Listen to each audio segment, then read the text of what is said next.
खरं तर गेल्या अनेक दिवसापासून या महाराष्ट्रामध्ये मीडियाद्वारे मी नेहमी सांगत आलो होतो की जरांगे नावाचा माणूस ना निवडणूक लढेल ना निवडणुकीला सामोरं जाईल. बारामतीवरून स्क्रिप्ट जसं असेल तेवढ्याच त्या स्क्रिप्टवरती हा जरांगे पाटील नावाचा माणूस काम करेल. ही मी नेहमी माझी भूमिका मांडत आलो आहे.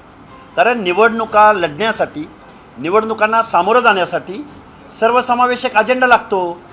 एका जातीची भाषा बोलून कुणाला तरी संपवतो. अहो हेच जरांगे पाटील म्हणत होते की 130 आमदारांचा मी सुपडा साफ करणार आहे, बिमोड करणार आहे.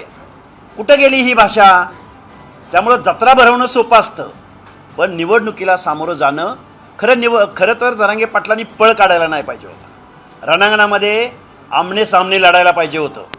ज्या छत्रपती शिवरायांचा प्रतिमेसमोर बसून जे जरांगे पाटील नेहमी ओबीसी बांधवांना, ओबीसी नेत्यांना अर्वाच्य भाषेत शिवीगाळ करत राहिले. मागच्या लोकसभेच्या निवडणुकीमध्ये बारामतीकरांच्या सांगण्यावरनं त्यांनी महाविकास आघाडीचा प्रचार केला, ठराविक उमेदवारांचा प्रचार केला आणि ओबीसीच्या लोकांना असं पाडा की यांच्या 7 पिढ्या राजकारणात आल्या नाही पाहिजेत, ही जी भूमिका घेतली होती ती भूमिका खरं तर महाविकास आघाडीच्या नेत्यांना फायद्याची होती. आता या महाराष्ट्रातला ओबीसी एकवटला आहे आणि जरांगे जर निवडणुकीला उभा राहिला तर आपली धुळदाण होईल या भीतीपोटी बारामतीवरून त्यांना काहीतरी आदेश गेला असावा आणि जरांगे नावाच्या माणसानं रणांगणामधनं पळ काढलेला आहे.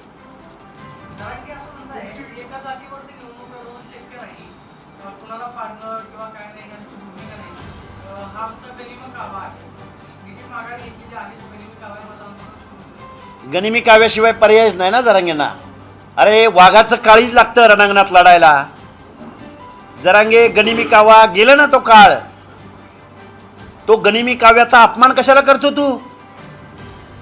60% मतदारांची संख्या आमची आहे. आम्हाला नाही तर कुणालाच नाही बोलणारा माणूस, मंडल आयोग चॅलेंज करण्याची भाषा बोलणारा माणूस, ओबीसींच्या घरादारावरती हल्ले जाळपोळ करणारा माणूस आणि 2 दिवसाच्या कालावधीमध्ये म्हणजे दिवसाला भूमिका बदलणारा माणूस. जरांगे पाटलांनी आत्ताच पळ नाही काढला निवडणुकीतून. मुंबईला मोर्चा घेऊन गेले, मुंबईच्या वेशीवरनं माघारी का आले? एक महिला उपोषणाला बसली आणि तिला क्रेडिट मिळतं की काय म्हणून याच जरांगेंनी उपोषण सुरू केलं आणि उपोषणं मध्यात किती वेळा सोडली या माणसानी. त्यामुळं जरांगे नावाच्या माणसाला संविधानाचा अभ्यास नाही, लोकशाहीचा अभ्यास नाही, इथल्या निवडणुकांचा अभ्यास नाही. जत्रा भरवण्या एवढ्या निवडणुका सोप्या असतात का? आणि जरांगे पाटील, तुम्हाला ज्या ज्या आजी माजी मुख्यमंत्र्यांनी पाठिंबा दिला त्यांना सुद्धा आमचं आव्हान आहे की इथल्या आमदारकीचा मार्ग, ज्या ज्या लोकांना महाराष्ट्राच्या विधानसभेत निवडून जायचं आहे, तुमचा पैसा, तुमचे कारखाने आता काम करणार नाहीत. आमच्या वाड्यावरून, आमच्या वस्त्यावरून, आमच्या तांड्यावरून, आमच्या पाड्यावरून, बलुतेदारांच्या आलुतेदारांच्या मोहल्ल्यामधून, गल्ल्यामधून मुस्लिम समाजातल्या 60% ओबीसींच्या मतदानावरती तुम्ही आमदार बनणार आहात. ज्या ज्या लोकांनी जरांगे पाटलांना लेखी पाठिंबा दिला, पैसे पुरवले, गाड्या पुरवल्या, ज्या ज्या लोकांनी जरांगे नावाच्या माणसाला रात्री अपरात्री भेटी घेतल्या, त्या माणसांचा करेक्ट कार्यक्रम या महाराष्ट्रातला ओबीसी आणि भटक्या विमुक्त जाती जमातीमधली माणसं, मुस्लिम समाजामधली माणसं आणि SC ST प्रवर्गातली माणसं निश्चित केल्या वाचून राहणार नाहीत.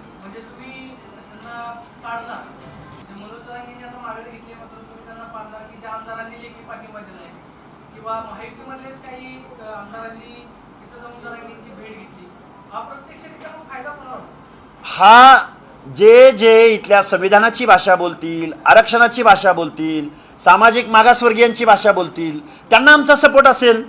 आणि जे विरोध करतील, अरे बेकायदा मागणी करणाऱ्या माणसाला तुम्ही पाठिंबा कसा काय देता? तुम्ही एखाद्या वकिलाचा सल्ला घेऊ शकत नाही?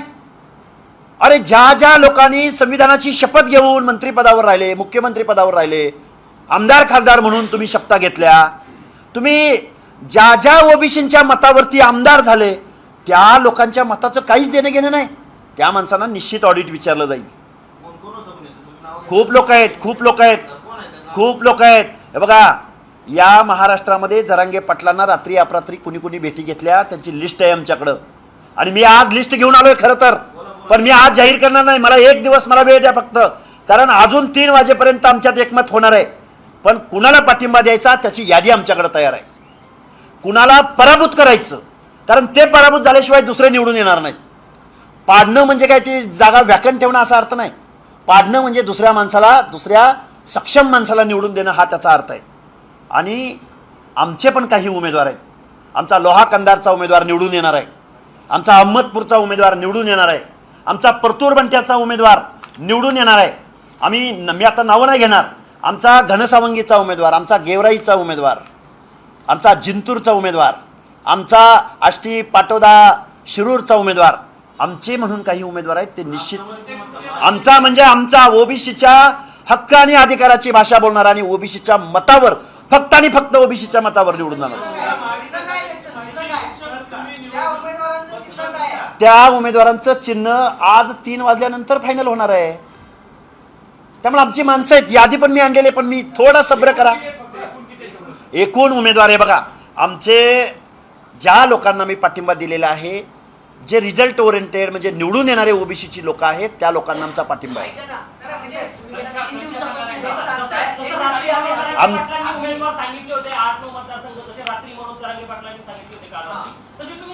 माझ्याकडे यादी तयार आहे, पण माझी तुम्हाला विनंती आहे, 1 मिनिट. टेक्निकल बाब अशी आहे, ऐका, टेक्निकल बाब अशी आहे की एका मतदारसंघामध्ये 2-2, 3-3 ओबीसीने अर्ज भरलेले आहेत आणि आज दुपारी 3 वाजेपर्यंत त्यामधले काही विड्रॉल होणार आहेत. आणि ज्या मतदारसंघामध्ये 2-3 उमेदवार उभे राहिलेले असतील तिथं मैत्रीपूर्ण लढती होणार आहेत. त्यामुळे 3 वाजेपर्यंत सब्र करा ना, माझ्याकडे यादी तयार आहे. मतदारसंघाची संख्या जवळजवळ 10 ते 12 हे आमचे उमेदवार आहेत, फक्त आमचे. अहो 3 वाजेपर्यंत वाट बघा ना.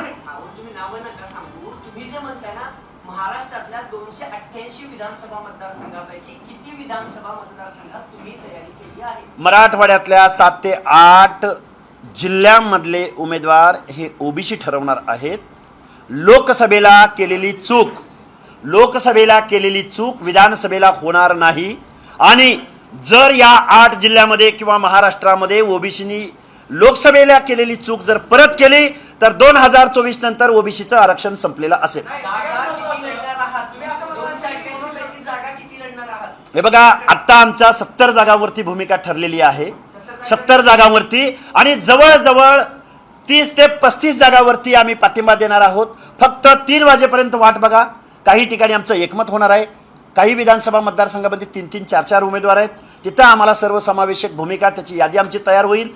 आज संध्याकाळी नाही तर फार तर उद्या दुपारपर्यंत एवढाच वेळ मी तुमच्याकडे मागतोय.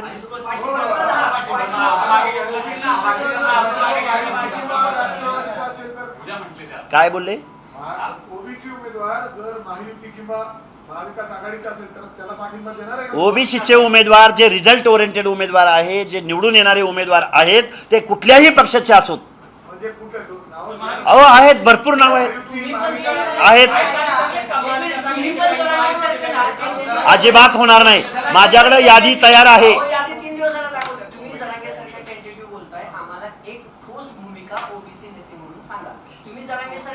आमचे उमेदवार लगेच सांगतो तुम्हाला. आमचे उमेदवार पाठिंबा असलेल्या उमेदवार, मी आता ठराविक काही थोड्या आमचे पाठिंबा असलेले उमेदवार सांगोलीचे आहेत, जतचे आहेत, लातूर शहरचे आहेत, मुखेडचे आहेत, मानचे.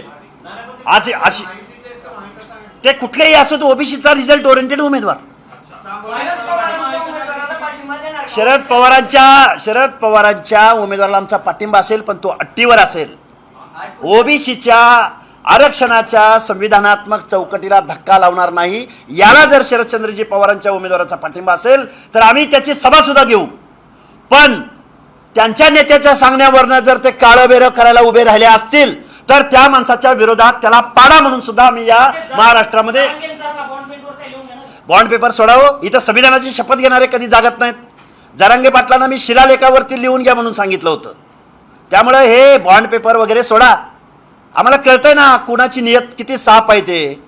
त्यामुळे शरदचंद्रजी पवारांच्या बी फॉर्मवर उभे राहणाऱ्या माणसांच्या विषयी आमच्या मनात शंकाच आहे. पण जर आम्हाला लिहून देणार असतील तर त्यांच्या मतदारसंघामध्ये जाऊन जाहीर सभा घ्यायला हा लक्ष्मण हाके तयार आहे.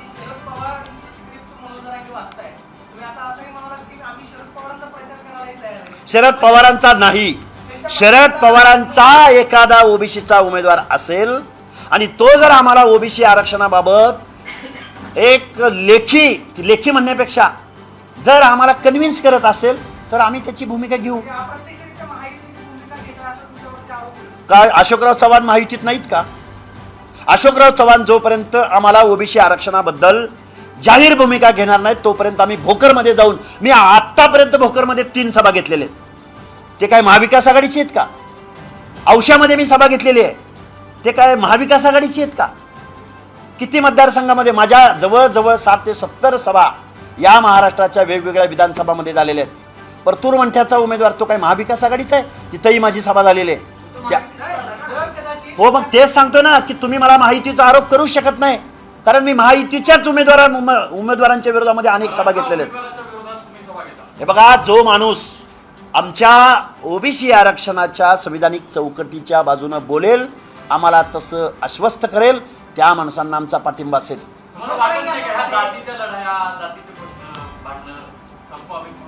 संपवित आम्हाला मस्त वाटतंय हो, पण सुरुवात कुणी केली? पाठिंबा कुणी दिला? पैसे कुणी पुरवले? या गोष्टीचा विचार झाला पाहिजे की नाही?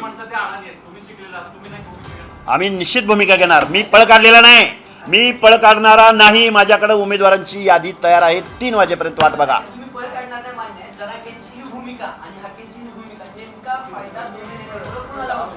हे बघा, आमची भूमिका ही ओबीसीच्या हक्क आणि अधिकाराची भूमिका आहे.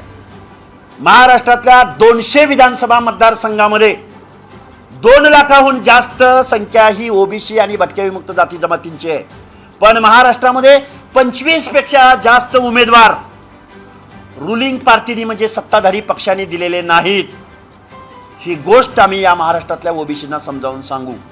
त्यामुळं काही अपक्ष उमेदवार असतील, एकाच दुसरे वंचितचे उमेदवार असतील, त्यांना सुद्धा आमचा पाठिंबा असेल. फायदा कुणाला? आमच्या या संविधानामध्ये ठोस भूमिका घेणाऱ्या माणसांना फायदा होईल. असं म्हणाले की एका जातीवरती निवडून येऊ शकत नाही. असं म्हणाले की ओबीसी आम्ही उमेदवारांना पाठिंबा देऊ. फक्त ओबीसी मतांवरती उमेदवार निवडून येईल असं तुम्हाला यस, निश्चित येऊ शकतो, इतर समाजाची मतं- निश्चित येऊ शकतो. सांगतो ना तुम्हाला, कॅल्क्युलेशन सांगतो. प्रत्येक हो सांगतो ना, या महाराष्ट्रामध्ये सांगतो, या महाराष्ट्रामध्ये 50 ते 60% क्वांटम हा ओबीसींचा आहे. आणि मला वाटतंय एक निवडणूक जिंकण्यासाठी 38% जास्त मतदान जर झालं तर तो माणूस निवडून येतो. आणि आमची तर मतदानाची संख्या 60% आपल्या आसपास भागातील आहे. बातम्यांसाठी संपर्क एका जातीचं मतदान 1 लाखाच्या आसपास आहे. 3225-03. चला तर मग आजच संपर्क साधा आपल्या भागातील बातम्यांसाठी. वंचितच्या स्टेजवरून प्रचार करणार का? मी वंचितच्या काही उमेदवारांना पाठिंबा दिलेला आहे, तोही हाताच्या बोटावर मोजण्या एवढ्या. मी बाळासाहेबांच्या ओबीसी आरक्षणाबाबतच्या भूमिकेला समर्थन केलेलं आहे. मी वंचितचा साधा सदस्य सुद्धा नाही, मी वंचितचा कुठलाही पदाधिकारी नाही आणि मी वंचितचा स्टार प्रचारक असण्याचं कोणतंही कारण नाही. माझी भूमिका ही ओबीसी आंदोलकाची आहे. माझी भूमिका ही ओबीसीचं आरक्षण टिकवण्याची आहे. माझी भूमिका ही भटक्या विमुक्त जाती जमातीच्या बलुतेदार अलुतेदार लोकांच्या सोशल जस्टिसच्या बाजूने आहे. त्यामुळे मी कुठल्याही पक्षाचा पदाधिकारी नाही, कुठल्याही पक्षाचा स्टार प्रचारक नाही. आता तुम्ही असं म्हणताय पाठिंबा देणार, तुमचे उमेदवार नगण्य आहेत, बहुमत येणार नाही, तर मग कशी पुढची लढाई करणार? तुम्हाला पाठिंबा देणार- हे बघा, ओबीसीचं प्रतिनिधित्वच या महाराष्ट्रामध्ये अगदी नगण्य आहे. या महाराष्ट्रामध्ये मी नेहमी शरदचंद्रजी पवारांवरती टीका करण्याचं कारण असं आहे की या महाराष्ट्रामधला सगळ्यात मुरब्बी नेता म्हणून शरदचंद्रजी पवारांकडे पाहिलं जातं, पुरोगामी नेता म्हणून पाहिलं जातं. ज्या माणसांचा लोकसभा असो अथवा विधानसभा असो, ज्यांचा बेस वोटर हा ओबीसी आहे, भटक्या विमुक्त जाती जमाती आहेत, त्यांच्या हिताचं कुठलंही देणं घेणं शरदचंद्रजी पवारांना नाही. जबाबदार माणूस जर जरांगेंना समजावून सांगू शकत नसेल तर त्या माणसाला, त्या माणसाच्या पक्षाला ओबीसीनी का मतदान करायचं? नाही, मात्र तुमच्यावरती उद्या असे आरोप होईल की शरद पवार आणि मनोज जरांगेंचे संबंध काय आहेत? पुरावे आहेत का तुमच्याकडे? तुम्हीच मीडियाद्वारे मांडलंय जरांगे फॅक्टर कुणी मांडला? तुम्ही सकाळी 7 वाजल्यापासून त्याचे पुरावे तुमच्याकडे आहेत का? आमच्याकडे पुरावे आहेत, तुम्हीच मीडियाद्वारे दाखवलेले आहेत. रोहित पवारांनी कधी भेट घेतली, शरदचंद्रजी पवारांनी कधी भेट घेतली, जरांगेंच्या सगळ्यांचं ऑडिट होईल. एकनाथ शिंदेच्या जवळपास 8 नेत्यांनी भेट घेतल्या होत्या. त्यावर का नाही बोलत आहे? बोलतोय मी भुमरेवर बोलतोय, मंगेश चिवटेवर बोलतोय, ज्या ज्या माणसाने मी बोललेलो आहे. मुख्यमंत्र्यांनी सुद्धा 12-13 करोड जनतेच्या दायित्वाची शपथ घेतलेल्या मुख्यमंत्र्यांनी ओबीसीच्या आरक्षणाला धक्का लावू नये ही आमची भूमिका वेळोवेळी काढा सगळ्या मीडियामधल्या फुटेज. APMC मार्केटमधला चित्र तुमच्या लक्षात असेल. APMCच्या मार्केटमधला मुंबईतला फोटो मी तुम्हाला दाखवतो. त्याच्यावर मुख्यमंत्री मंगेश चिवटेंना उचलून मराठा बांधवांनी नेलं होतं. मग मुख्यमंत्र्यांनी पण सपोर्ट केला असं नाही वाटत खोटं राजपत्र काढून? जी माणसं असंविधानिक वागलेली आहेत ते मुख्यमंत्री असोत किंवा उपमुख्यमंत्री असोत त्यांना आमचा विरोध राहील. ज्या ज्या माणसांनी सुप्रीम कोर्टाने नाकारलेलं असताना सुद्धा, राज्य मागासवर्ग आयोगाने नाकारलेलं असताना सुद्धा, न्यायिक संस्थांनी ज्यांना रिझर्वेशन पॉलिसी ठरवण्याचा संविधानिक अधिकार आहे त्या लोकांनी नाकारलेलं असून सुद्धा ज्या ज्या लोकांनी बेकायदा JR काढण्याचा प्रयत्न केला, माझ्या मराठा बांधवांना फसवण्याचा प्रयत्न केला, जरांगे सहित सर्वजण, त्या लोकांना आमचा विरोध असेल. नाही, आता ते सोशल मीडियावरती तुमची बरीच चर्चा होती की लक्ष्मण हाकेंचं अनेक निवडणुकांमध्ये डिपॉझिट जप्त झाले, त्यांना स्वतः निवडून येता नाही आलं. तर उमेदवार काय निवडून आणणार? तुम्ही आज कशाला प्रेस घेताय? नाही, टार्गेट केलं जातं. त्याला काय? तुम्ही माझ्या मताला कशाला मग प्रेस घ्यायला आलाय? तुम्ही माझी एवढी निसेन्स व्हॅल्यू कमी असेल, तुम्हाला माझी निसेन्स व्हॅल्यू कमी असं म्हणायचं का? सोशल मीडियावरती अरे सोशल मीडिया प्रत्येकाची व्हॉट्सअप युनिव्हर्सिटी आहे. हे बघा, एक उदाहरण सांगतो, परत तुम्ही असं म्हणू नका की तुम्ही त्यांच्याशी तुलना करताय का. या महाराष्ट्रामध्ये महात्मा ज्योतिराव फुल्यांना पुणे म्युनिसिपल कॉर्पोरेशनच्या निवडणुकीमध्ये फक्त 3 मतं पडलेली होती. संविधानाची निर्मिती करणाऱ्या डॉक्टर बाबासाहेब आंबेडकरांना सुद्धा याच महाराष्ट्रामध्ये पराभवाला सामोरं जावं लागलेलं होतं. म्हणजे त्यांचं महत्त्व कमी होतं, म्हणजे त्यांची शोषितांना, वंचितांना न्याय देण्याची, त्यांची बाजू मांडण्याची भूमिका त्याचं कमी पण येतं. तुम्ही काय बोलताय? माझी निवडणुका लढण्याची मॅन मनी मसल पॉवर, माझ्याकडे पैसे नसतील म्हणून तुम्ही माझ्या ज्ञानाला, मी घेतलेल्या भूमिकेला तुम्ही काय म्हणून पाहता आहात? आणि एवढी माझी निसेन्स व्हॅल्यू नसेल तर कशाला पत्रकार परिषद तर तुम्ही घेताय? मी सोशल मीडियावरती तुमच्यावरती टीका होती, त्याला उत्तर कसं द्यावं? येऊ घातलेल्या निवडणुकीमध्ये हे बघा, वैयक्तिक भूमिका नाही. सोशल मीडियावरती तुम्हाला सातत्याने टार्गेट केलं जातं. त्या ट्रोलर्सला तुम्ही काय अहो, सोशल मीडियावरती नाही, तुम्ही तुमची भूमिका पत्रकारांच्या माती का मारताय? सोशल मीडियावरती जी तुमच्यावरती टीका होती तर तुम्ही काय उत्तर जनता ठरवेल ना, ओबीसी बांधव ठरवतील. आम्हाला तेच अपेक्षित आहे. महाराष्ट्रातली 12 करोड जनता ठरवेल. माझी काय व्हॅल्यू येते? प्रकाश आंबेडकरांनी तुम्हाला स्टार प्रचारक म्हणून जरा रिपीट अगेन झालाय प्रश्न, झालं उत्तर झालं. मी नव्हतो. बरं, तुमच्यासाठी वेगळी. मी वंचित बहुजन आघाडीचा कुठलाही साधा सदस्य नाही, स्टार प्रचारक असायचा प्रश्नच येत नाही. पण बाळासाहेब आंबेडकरांनी ओबीसीच्या आरक्षणासंदर्भात जी ठोस भूमिका घेतलेली आहे तिला माझं समर्थन आहे. म्हणून त्याच्या ऋणातून मुक्त होण्यासाठी वंचितच्या काही उमेदवारांना मी पाठिंबा दिलेला आहे. हे सत्य आणि वास्तव मी महाराष्ट्रासमोर मांडत आहे.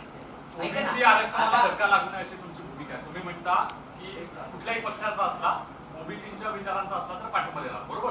तर असे किती उमेदवार आहेत जे पक्षाचे नाहीत, अपक्ष आहेत, त्यांना तुम्ही पाठिंबा द्यायचं ठरवलं? 17 उमेदवार आहेत. बरं, जे अपक्ष आहेत, जे अपक्ष आहेत त्याची काही ठराविक नावं पण मी आता मगाशी सांगितलेली आहेत तुम्हाला. मनोज जरांगे पाटलांनी भूमिका अशी घेतली की आम्ही जातीचं प्रकार राजकारणासाठी हे सगळे माघार आहे. आता तुम्ही ते परत तेच मनोज जरांगे पाटील आता पत्रकार परिषदेत म्हटले की राजकारण जातीच्या ह्याच्यावर नाही करायचं किंवा निवडणुका जातीवर नाही लढायची. मग काय आरक्षण जातीवर मिळतं का?